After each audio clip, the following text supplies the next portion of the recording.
Hello my dear student, welcome back to competitive guider channel में आप सभी का स्वागत है। आज से हम लोग क्लास नाइन्थ का हिंदी का हम लोग ध्यान रखना है। कौन सा क्लास का?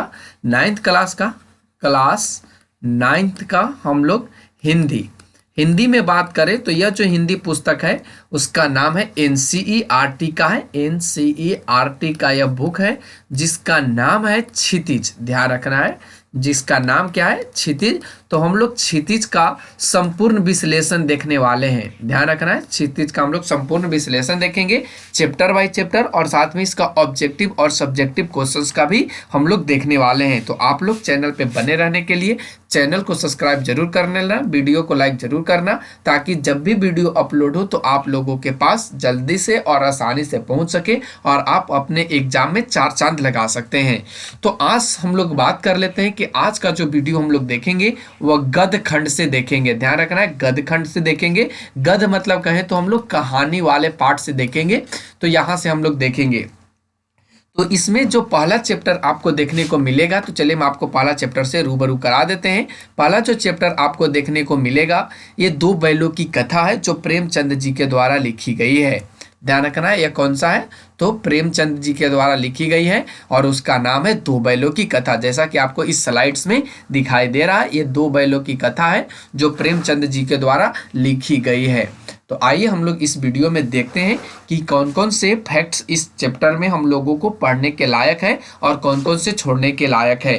तो सबसे पहले तो हम आपको लेखक के बारे में रूबरू करा देते हैं ताकि आप उसको अच्छे से समझ सकें और वहां से जो भी ऑब्जेक्टिव क्वेश्चन आपको मिलेगा आप उसको अच्छे से क्लिक कर पाओगे। तो चलिए सबसे पहले हम लोग जान लेते हैं कि प्रेमचंद जी कौन थे, इनका जन्म कब हुआ था। तो देखिए यहाँ पे कहा है कि प्रेमचंद जी का जो जन्म हुआ था वह 1880 ईस्वी में हुआ था, जो बनारस के लम्ही गांव में हुआ था। ध्यान रखना है, बनारस के लम्ही गांव में हुआ था। और उनका जो मूल नाम था या बचपन का नाम कह सकते हो, उनका नाम धनपत राय था। ध्यान रखना है, उनका मूल नाम या बचपन का नाम क्या था? धनपत राय। प्रेमचंद का बचपन अभाव में बीता था। अभाव कहने का मतलब बहुत कठिन और मुश्किल की घड़ी इन्होंने देखी थी। और इनका जो शिक्षा हुआ था वह बीए तक ही हो पाया था। उन्होंने शिक्षा विभाग में नौकरी भी किया था, लेकिन परंतु उनकी असहयोग आंदोलन में सक्रिय भाग लेने के लिए उन्होंने अपने जो सरकारी नौकरी था उससे त्याग पत्र दे दिया, इस्तीफा दे दिया था। अब ध्यान रखेंगे, शिक्षा विभाग में इनको नौकरी तो लगा था, लेकिन भारत में जो उस समय स्वतंत्रता जो चल रहा था, स्वतंत्रता आंदोलन असहयोग वाला, उसमें इन्होंने सक्रिय भाग लेने के लिए यानी उसमें हमेशा तत्पर रहने के लिए अपने नौकरी से क्या कर दिया था? इन्होंने त्याग पत्र दे दिया था और लेखन की कार्य की प्रति पूरी तरह समर्पित हो गए थे। जो लिखने का काम, जैसे मान लीजिए कि यहाँ पे कोई व्यक्ति अनपढ़ गवार है या यहाँ पे कुछ लोग हैं और यहाँ पे कुछ नियम बन रहे हैं, तो इन लोगों के पास पहुँचाने का काम लिख करके इन्होंने ऐसा इन्होंने काम करा। आगे कहिए तो आगे चल के उनका जो मृत्यु होता है वह 1936 ईस्वी में ही हो जाता है। यानी वे भारत की स्वतंत्रता के बाद जो संविधान ये सब ये चीज़ों को अच्छे से नहीं देख पाते हैं और इनकी मृत्यु जो हो जाती है वह 1936 में ही हो जाती है। आगे बढ़िए तो कहता है कि प्रेमचंद की जो कहानियां देखने को मिलेगा, उन कहानियां में मानसरोवर के 8 भागों में संकलित है। इंपॉर्टेंट पॉइंट्स है, आप इसको नोट कर लीजिएगा कि प्रेमचंद की कहानियां मानसरोवर के 8 भाग में संकलित है। ये क्वेश्चन आपसे पूछे जाएंगे ऑब्जेक्टिव्स में, जिसमें आप देख सकते हैं सेवा सदन, प्रेम आश्रम, रंगभूमि, कायाकल्प, निर्वन, निर्मला, गब्बन, कर्मभूमि, गोदान उनके प्रमुख उपन्यास हैं। ये सभी जो आपको देखने को मिला ये सभी इनका प्रमुख उपन्यास है, जिनमें हम लोग बात करें गोदान बहुत ही यह पॉपुलर है और इस पे आपको मूवी भी देखने को मिल जाएगा। इस पे आपको मूवी भी देखने को मिल जाएगा और इस गोदान में आपको दिखाया गया है कि कौन से तरीके से एक गरीब व्यक्ति कुचला जाता है और उनके पास लास्ट में कौन सी पोजीशन होती है। फिर आगे बढ़ेंगे तो इसमें कहा है कि उन्होंने हंस, जागरण, माधुरी आदि पत्रिकाओं का भी उन्होंने संपादन किया है। ये सभी उनकी पत्रिका इंपॉर्टेंट है, याद रखना है, हंस, जागरण, माधुरी।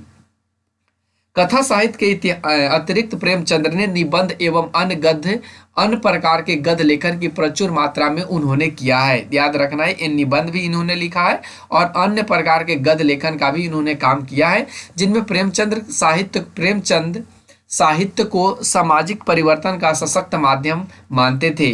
उन्होंने जिस गांव और शहर के परिवेश को देखा और जिया, उसी अभिव्यक्ति उनके कथा साहित्य में मिलती है। कहने का मतलब ये ज़्यादातर गांवों और जहाँ पे इन्होंने रहा है, रहने के क्रम को इन्होंने अपने साहित्य में लिखने का कार्य किया है, व्यक्त किया है।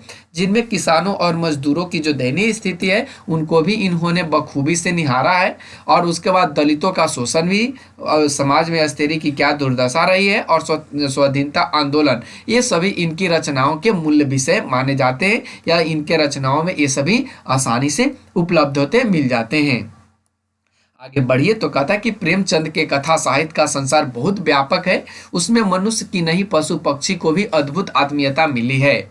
बड़ी से बड़ी बात को सरल भाषा में सीधे और संक्षेप में कहना प्रेमचंद की लेखन की प्रमुख विशेषता है। कहने का मतलब है कि ये जो प्रेमचंद थे, ये प्रेमचंद साहित्य का संसारिक बहुत बड़ा इनका व्यापक था, बहुत ये संसार में इन्होंने देखा। और उन्होंने मनुष्य की ही नहीं, मतलब हम लोगों का ही नहीं, उन्होंने पशुओं पक्षियों के भी जो अद्भुत आत्मीयता है, क्या उन लोगों की कैसी कैसी स्वतंत्रता चाहिए, क्या उनके अंदर क्या उनसा गुण चाहिए, इन सबों को भी लेकर उन्होंने बहुत पशु पक्षियों पर भी उन्होंने लिखा है। आगे बढ़िए तो कहता है कि ये सरल भाषा में लिखने की ज़्यादा कोशिश किए हैं, और उनकी सरल जो भाषा रही है वह हमेशा सजीव रही है, मुहावरेदार रही है, तथा उन्होंने लोक प्रचलित शब्दों का प्रयोग कुशलता पूर्वक किया है। यानी बहुत अच्छे तरीके से उन्होंने लोक प्रचलित, कहने का मतलब जो लोगों के द्वारा प्रचलित है और हमेशा बोली जाती है, उन शब्दों का भी उन्होंने बहुत बखूबी से लिखा है। अब आइए थोड़ा सा हम लोग इस चैप्टर की बात कर ले, दो बैलों की कथा के बारे में। तो कहा है कि दो बैलों की कथा के माध्यम से प्रेमचंद ने कृषक समाज और पशुओं के भावात्मक संबंध का वर्णन किया है। कहने का मतलब है कि दो बैलों का जो कथा है, इसमें आपको ये चीज देखने को मिलेगा कि जो कृषक समाज, कहने का मतलब जो किसान से संबंधित जो समाज होता है और उससे संबंधित जो पशु होता है, उन दोनों के बीच में कैसा भाव होता है, इसका वर्णन आपको दो बैलों की कथा में मिलेगा। इस कहानी में उन्होंने यह भी बताया कि स्वतंत्रता सहज में नहीं मिलती। इसमें आपको देखने को आगे मिलेगा कि जो स्वतंत्रता होती है, जैसे आज हम लोग आसानी से जी रहे, स्वतंत्र जी रहे, ये आसानी से नहीं मिलती। इसमें आपको दो बैलों को लेकर के दर्शाया गया है। मान लीजिए ये आपका दो बैल है, और एक बैल का नाम इसमें क्या रखा गया है, हीरा, और सेकंड का नाम रखा गया है मोती। ये किसी एक व्यक्ति के यहाँ रहते हैं जिनका नाम झूरी है, और झूरी के पास ये दोनों बैल एक साथ रहते हैं, और झूरी इनको पाल पोस कर बड़ा करता है या उससे काम लेता है। और झूरी ये बैलों को इतना प्यार करता है कि ये बैल इनको कभी बैल नहीं समझते, और झूरी भी इनको कभी बैल नहीं समझता। तो ये सभी चीज को यहाँ पे दिखाया गया है। लेकिन एक गलती के कारण हीरा और मोती को क्या करना पड़ता है, सजा काटना पड़ता है। और सजा काटने के पीछे वे लोग समझ जाते हैं कि हम लोग स्वतंत्रता आसानी से हम लोगों को नहीं मिलेगी, और स्वतंत्रता हमेशा आसानी से मिलेगी कभी नहीं। ये सभी चीज इसमें आप देखिएगा।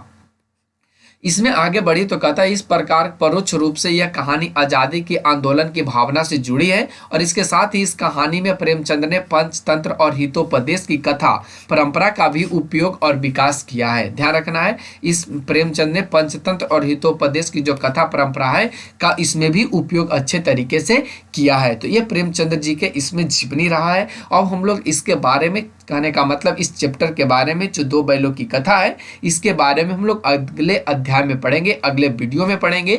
तो कैसा लगा आज का वीडियो कमेंट सेक्शन में कमेंट जरूर करना, और इसी तरह के वीडियो का अपडेट पाने के लिए चैनल को सब्सक्राइब जरूर से जरूर कर लेना, और अपने दोस्तों को भी शेयर कर देना। तो आज के लिए बस इतना ही, फिर मिलते हैं इस कहानी के साथ, इस कहानी के सारांश के साथ नेक्स्ट वीडियो में। Thanks for watching, take care, bye bye.